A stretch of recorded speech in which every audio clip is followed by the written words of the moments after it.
Europe has seen an alarming uptick in Russian provocations. In recent weeks, Moscow has sent waves of drones into NATO airspace, including 19 into Poland on September 9th, and even fighter jets over the Baltic states, alongside cyberattacks and disinformation campaigns. Analysts say Russia appears to be testing NATO and exploiting internal divisions using so-called hybrid warfare to intimidate Europe without triggering full Article 5 action. NATO members and partners have called the incursions unprecedented and deliberate, prompting emergency meetings and search operations. Each new provocation has yielded a treasure trove of useful intelligence on NATO defenses. At the same time, President Putin's rhetoric has grown increasingly menacing. He and his allies have ramped up nuclear saber-rattling and thinly veiled threats, warning Europe that it would be a shame if something happened to their nice countries if they continue backing Ukraine. Propaganda voices have even openly speculated about strikes on European cities. Western analysts warn these statements are intended to frighten NATO capitals and discourage support for Ukraine. Despite the threats, NATO's reputation as Europe's guarantor of security has in many ways been reinforced. In response to Russia's provocations, NATO is reportedly planning a military response strategy.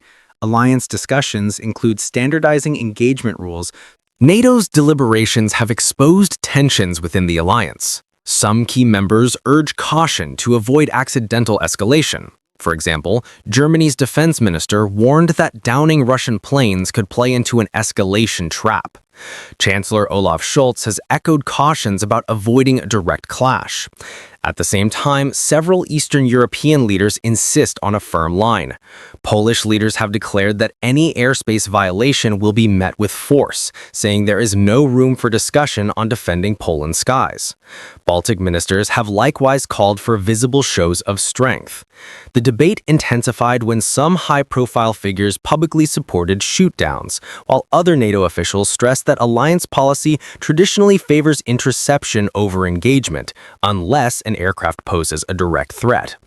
These arguments culminated in a NATO communique vowing a robust collective response to Russian incursions and pledging that the alliance would use all measures, including military action, to defend its territory if needed. Behind closed doors, diplomats have acknowledged nervousness and emphasized that the alliance continues to adapt as the situation evolves.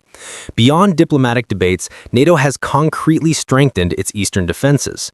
In Poland, NATO countries staged Iron Defender 25, the alliance's largest land exercise this year. Launched on September 2 with over 30,000 troops, Iron Defender involved U.S. Abrams tanks, K-9 howitzers, HIMARS rocket systems, Patriot air defenses, and other hardware to simulate defense against a large-scale attack. Poland closed its border with Belarus and deployed tens of thousands of soldiers after a Russian drone incursion in mid-September. The drills were explicitly defensive, but designed to be as realistic as possible, incorporating lessons from Ukraine's wartime experience. NATO's maritime and